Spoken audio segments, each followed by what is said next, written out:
Hello नाजरीन, अल Kabir Islamic channel में आप सभी का एक बार फिर से स्वागत है। नाजरीन, जब अल्लाह खुदा ने इस पूरी कायनात को रचा था तब खुदा ने ना कोई धर्म मजहब बनाए थे, ना कोई जाति पाति बनाई थी और ना ही किसी में ऊंच नीच का भेद बनाया था। मानव समाज आपस में भाईचारे तथा प्रेम भाव से रहे, इसलिए अल्लाह ने इंसान को अन्य प्राणियों के मुताबिक सबसे अधिक बुद्धि, ज्ञान तथा विवेक प्रदान किया। लेकिन ताज्जुब की बात तो यह है कि अन्य प्राणियों के मुताबिक आज मानव समाज ही सबसे अशांत और अस्थिर नजर आ रहा है।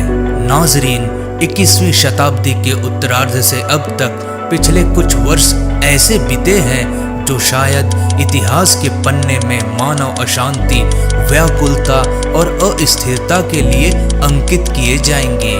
करीब 4 साल पहले शुरू हुई कोरोना महामारी ने विश्व भर में खूब उथल पुथल मचाई। जिंदगी और मौत के पालड़े में झूलते हुए दुनिया भर के लोग डर के साए में अपनी जिंदगी काटने को मजबूर हो गए। इस महामारी ने अरबों लोगों की जिंदगी से शांति, सुख, चैन और सुकून नाम की चीज को गायब कर दिया। महामारी के ठीक बाद ही अचानक अजरबैजान और अर्मेनिया के बीच युद्ध छिड़ गया। इस युद्ध पर विराम लगाते ही कुछ दिनों बाद इजराइल और फिलिस्तीन के बीच घमासान युद्ध होने लगा। एक तरफ फिलिस्तीन में स्थिति शांत हुई ही थी कि दूसरी तरफ तालिबानों ने डंके की चोट पर हिंसा का सहारा लेकर अफगानिस्तान पर कब्जा कर लिया।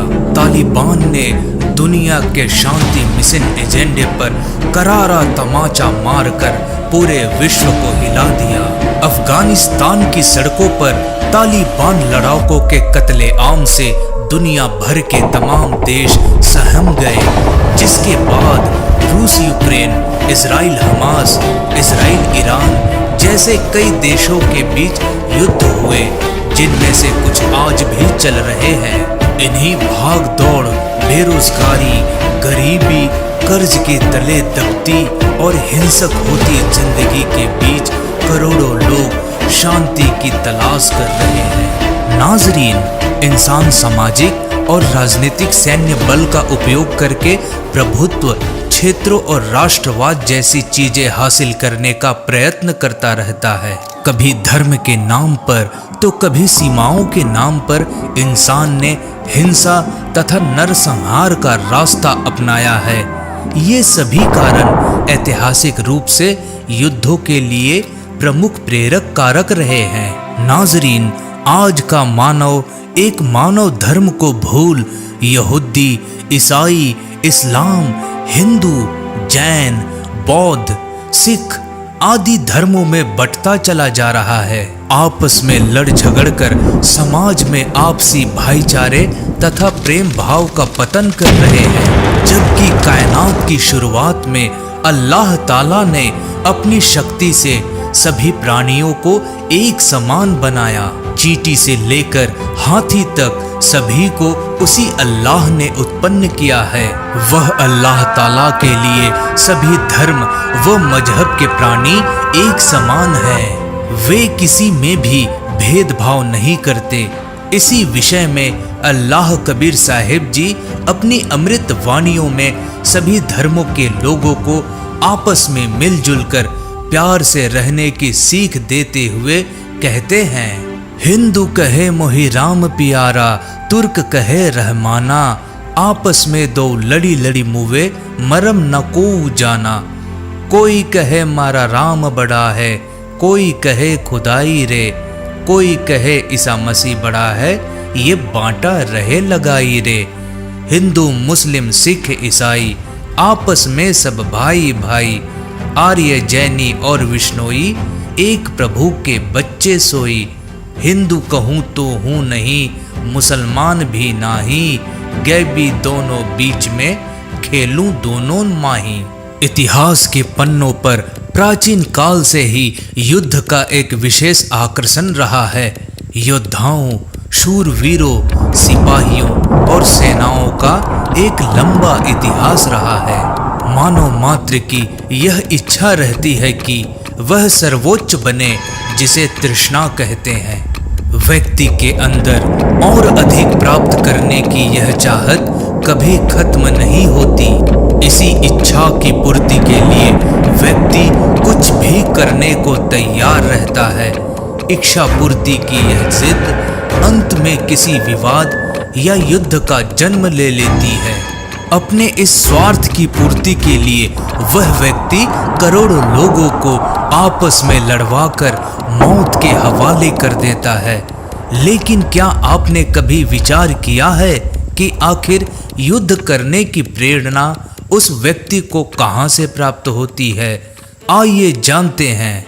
नाजरीन, इस जहान का राजा ज्योति निरंजन काल है। इसे पाक बाइबल और कुरान शरीफ में शैतान की उपाधि दी गई है। इसी विषय में पाक कबीर सागर में बताया गया है कि ये सभी धर्म के श्रद्धालु जिसे अपना अल्लाह, खुदा, रब, गॉड मानते हैं, वह वास्तव में यह शैतान काल यानी ज्योति निरंजन है। इसने ही अल्लाह कबीर साहिब जी से उसकी आत्माओं को दूर रखने के लिए यह पूरा षड्यंत्र रच रखा है।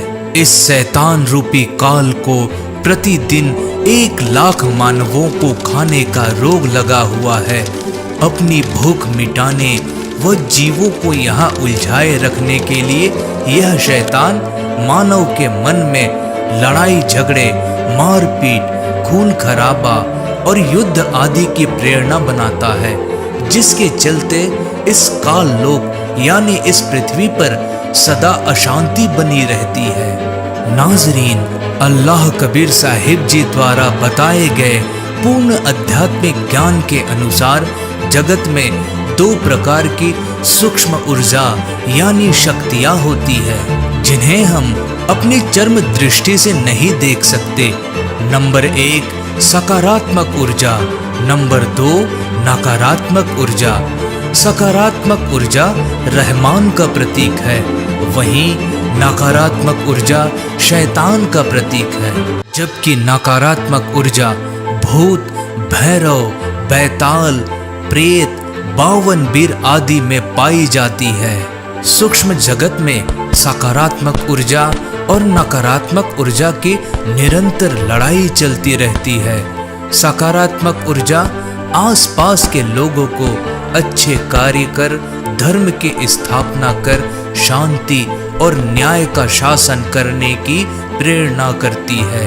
वहीं नकारात्मक ऊर्जा आसपास के लोगों को चोरी जारी, ठगी और हिंसा आदि की प्रेरणा से मानवता का पतन कर राक्षस राज्य की स्थापना करने की प्रेरणा करती है। सकारात्मक और नकारात्मक शक्तियों के बीच यह युद्ध निरंतर चलता ही रहता है। यही कारण है कि किसी धर्म के स्थान पर आत्मा को अच्छे विचार व मन की शांति महसूस होती है और साथ ही सुविचारों भरी प्रेरणा महसूस होती है। वहीं कई ऐसे स्थान होते हैं जहां नकारात्मक शक्ति के अधिक प्रभाव होने की वजह से बलात्कार, मांसाहार और नशा आदि करने की प्रेरणा प्राणी में उत्पन्न होती है।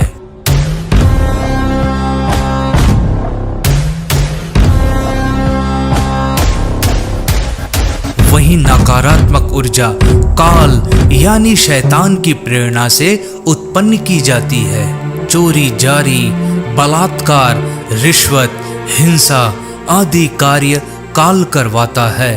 2 देशों के बीच बड़े बड़े युद्ध भी शैतान काल की प्रेरणा से ही किए जाते हैं। जब जब शांति या अमन की स्थापना करने के प्रयास किए जाते हैं, तब तब काल अपनी प्रेरणा से इन कोशिशों को नाकाम कर स्थिति को और विकट बना देता है।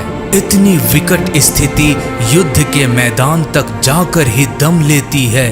फिर चाहे वह महाभारत के युद्ध में श्री कृष्ण के शांति दूत बनकर युद्ध की स्थिति को टालने के प्रयास हो या सन 1993 में इजराइल और फिलिस्तीन के बीच शांति वार्ता के प्रयास हो।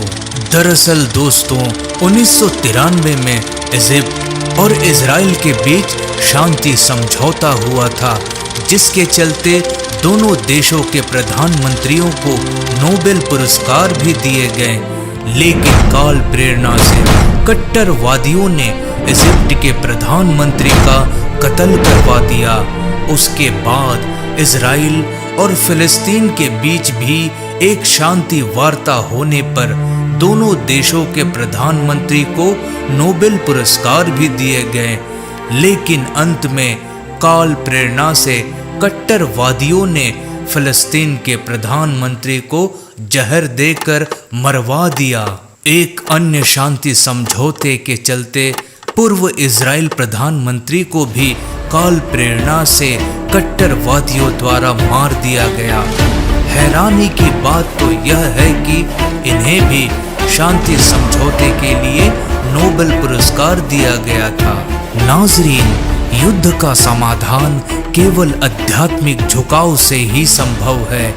इतिहास गवाह है कि किसी भी नेता या अभिनेता से बढ़कर साधु संतों के विचारों से ही देश दुनिया में शांति व अमन को कायम किया गया है। युद्ध जैसी स्थिति अधर्म की वृद्धि होने के कारण पूर्व निर्धारित नक्षत्रों और ग्रहों के आधार से पैदा होती है। ऐसी स्थिति को केवल अल्लाह ताला का प्रतिनिधि संत यानी बाखबर ही टाल सकता है, जिसका प्रमाण कलाम पाक की सूरत फुरकान 25 आयात 52 से 59 में और यजुर्वेद अध्याय 40 मंत्र 10 में, श्रीमद् भगवद गीता अध्याय 4 श्लोक नंबर 34 में तथा अध्याय 15 के श्लोक 1 और 4 में बताया गया है। जब जब धर्म की हानि और अधर्म की वृद्धि होती है, तब तब ऊपर के लोकों से अवतार गण अवतरित होकर धर्म की स्थापना करते हैं। अल्लाह कबीर जी के अवतार अपनी अद्वितीय शक्ति व तत्व ज्ञान से सत्य व अहिंसा के मार्ग पर चलते हुए बड़े बड़े विध्वंस को टाल देते हैं और संसार में धर्म की स्थापना करते हैं। वह बाखबर विश्व से बुरी ताकतों का सफाया करता है और शांति स्थापित करता है। जब जब धरती पर अधर्म बढ़ जाता है, चारों ओर हाहाकार मच जाती है। देश दुनिया में सभी ओर चोरी, ठगी, मिलावट, रिश्वत, बलात्कार, नशा, हत्या आदि बुराई करने वालों की संख्या में जब वृद्धि हो जाती है, तब ऐसी उग्र परिस्थितियां इस पूरी कायनात को रचने वाले अल्लाहु अकबर को धरती पर प्रकट होने के लिए प्रेरित करती हैं। पवित्र वेद इस बात की गवाही देते हुए बताते हैं कि वह पूर्ण परमात्मा कबीर देव ऐसी परिस्थिति में अच्छी आत्माओं को आकर मिलते हैं और उसका कल्याण करते हैं। पूर्ण परमात्मा अपने विधान अनुसार समय समय पर धरती पर प्रकट होकर अधर्म का नाश करते हैं और पूरे विश्व भर में शांति स्थापित करते हैं। अल्लाह कबीर साहिब जी अपने तत्व ज्ञान के लोहे से प्रहार करते हैं और अहिंसा पूर्वक धरती को स्वर्ग समान बना देते हैं। ऐसी ही एक अनहोनी को अल्लाह कबीर साहिब जी ने आज से 600 वर्षों पूर्व होने से रोका था, जब कबीर साहिब जी ने घोषित किया था कि वे अपना शरीर मगहर में छोड़ेंगे। तब उनके लाखों हिंदू व मुसलमान अनुयायी उनके शव के लिए शस्त्र लेकर मगहर में हाजिर हो गए थे। उस समय के भविष्य वक्ता व ज्योतिषियों के मुताबिक वहां पर महाभारत से भी भयंकर युद्ध होना था, लेकिन समर्थ अल्लाह कबीर साहिब जी की असीम रजा से वह युद्ध भी टल गया, जिसमें न जाने कितने बच्चे अनाथ हो जाते और कितनी स्त्रियां विधवा हो जाती। मगहर में परमात्मा कबीर साहिब जी की शव की जगह सुगंधित फूल पाए गए, जिसे हिंदू व मुसलमानों ने आधा आधा बांट लिया था और उस जगह 2 अलग अलग यादगारें बना दी थी। हिंदू राजा बीर देव सिंह बघेल और मुस्लिम राजा बिजली खां पठान द्वारा बनाई गई वह यादगारें आज भी मौजूद है, जो अल्लाह कबीर साहिब जी द्वारा युद्ध को टालकर शांति, अमन व चैन की स्थापना का प्रतीक है। उस जगह आज भी हिंदू और मुसलमान आपस में मिलजुल कर प्यार से रहते हैं। नाजरीन, मानवता के इस पूर्ण विकास का काम अनादि काल से भारत ही करता आया है। इसी पुण्य भूमि पर अवतारों का अवतरण अनादि काल से होता आ रहा है। लेकिन कैसी विडंबना है कि ऋषि मुनियों, महापुरुषों व अवतारों के जीवन काल में उस समय के शासन व्यवस्था व जनता ने उनकी दिव्य बातों व आदर्शों पर ध्यान नहीं दिया और उनके अंतर ध्यान होने पर दुगने उत्साह से उनकी पूजा शुरू कर पूजने लग गए। यह भी एक विडंबना है कि हम जीवंत और समय रहते उनकी नहीं मानते, अपितु उनका विरोध व अपमान ही करते रहे हैं। कुछ स्वार्थी तत्व जनता को भ्रमित करके परम संत को बदनाम करके बाधक बनते हैं। यह उक्ति हर युग में चरितार्थ होती आई है और आज भी हो रही है। जो महापुरुष हजारों कष्टों को सहन कर अपनी तपस्या व सत्य पर अडिग रहता है, उनकी बात असत्य नहीं हो सकती। सत्य पर अडिग रहते हुए ईसा मसीह ने अपने शरीर में कीलों की भयंकर पीड़ा को झेला। सुकरात ने जहर का प्याला पिया। श्री राम तथा श्री कृष्ण जी को भी यातनाओं का शिकार होना पड़ा। ईसा मसीह ने कहा था कि पृथ्वी और आकाश टल सकते हैं, सूर्य का अटल सिद्धांत है उदय अस्त, वो भी निरस्त हो सकता है, लेकिन मेरी बात कभी झूठी नहीं हो सकती है। नाजरीन, आज के करोड़ों मानव उस परम तत्व के ज्ञाता संत को ढूंढकर स्वीकार कर उनके बताए पथानुसार अपनी जीवन शैली को सुधार लेंगे तो पूरे विश्व में सद्भावना, आपसी भाईचारा, दया तथा सद्भक्ति का वातावरण हो जाएगा। वर्तमान का मानव बुद्धिजीवी है, इसलिए उस संत के विचारों को अवश्य स्वीकार करेगा तथा धन्य होगा। वह संत बाखबर संत रामपाल जी महाराज जी ही हैं, जिन पर विश्व भर के सभी महानतम भविष्य वक्ताओं की सर्व भविष्यवाणियां खरी उतर रही है।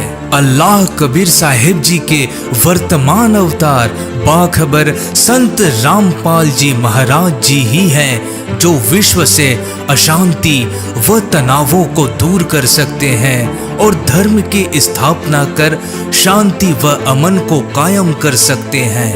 वर्तमान समय के विषय में नास्ट्रेडमस, फ्लोरेंस, विजेलेटिन, एंडरसन, प्रोफेसर हरार आदि विश्व के कई जाने माने भविष्य वक्ताओं ने अपनी भविष्यवाणी में कहा है कि एक महापुरुष की विचारधारा इस पृथ्वी से हमेशा के लिए युद्ध को विदा कर देगी। वह महापुरुष और कोई नहीं बल्कि बाखबर संत रामपाल जी महाराज जी ही हैं, जिनके द्वारा संपूर्ण विश्व में शांति स्थापित होगी और हमेशा के लिए युद्ध खत्म हो जाएंगे। बाखबर संत रामपाल जी महाराज जी पूरे विश्व को एकजुट होकर आपस में प्यार से रहने की शिक्षा देते हैं। बाखबर संत रामपाल जी महाराज जी के सानिध्य में एक स्वच्छ और निर्मल समाज तैयार किया जा रहा है। आपको बता दें कि बाखबर संत रामपाल जी महाराज जी अल्लाह कबीर जी के नबी हैं, जो अल्लाह ताला की सच्ची इबादत बता रहे हैं। जिन्होंने अपने अद्वितीय तत्व ज्ञान से सभी धर्म मजहबों में फैली गलत भ्रांतियों को प्रमाण सहित दूर किया है तथा गलत सिद्धांतों को झूठा साबित किया है और एक अल्लाह कबीर साहिब जी की प्रमाणित इबादत को बताया है।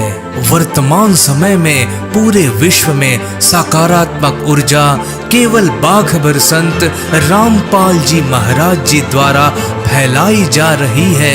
पूर्ण परमात्मा कबीर जी की वास्तविक भक्ति विधि से संत जी के करोड़ों अनुयायियों द्वारा पूरे विश्व में सकारात्मक ऊर्जा में वृद्धि की जा रही है।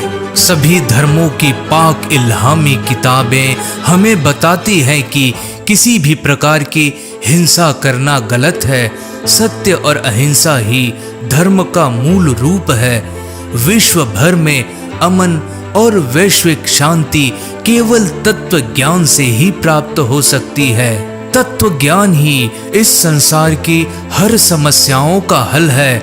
जैसे भारतीय नागरिकों को देश में शांति व अमन कायम करने के लिए भारत के संविधान का ज्ञान होना व उस ज्ञान पर अमल करना अनिवार्य है, इसी प्रकार मानव को चाहिए कि अल्लाह के संविधान रूपी पांचवें वेद, जिसे सूक्ष्म वेद भी कहते हैं, जिसमें तत्व ज्ञान रूपी सार छिपा है, उसको बाखबर संत रामपाल जी महाराज के अमृत वचनों द्वारा समझें व उन पर अमल करें। खैर, 100 बातों की एक बात यह है कि आध्यात्मिक झुकाव के बिना विश्व में पूर्णतः शांति और अमन कायम नहीं हो सकती। नाज़रीन, हमारा मकसद किसी भी मजहब को गलत साबित करना नहीं है, बल्कि सभी मजहबों की किताबों के अंदर लिखी गई सच्चाई को बताना है, जो कि हर एक मुस्लिम भाई या फिर हर हिंदू भाई को जानना बहुत जरूरी है। उम्मीद करते हैं आपको ये वीडियो पसंद आई होगी। शुक्रिया।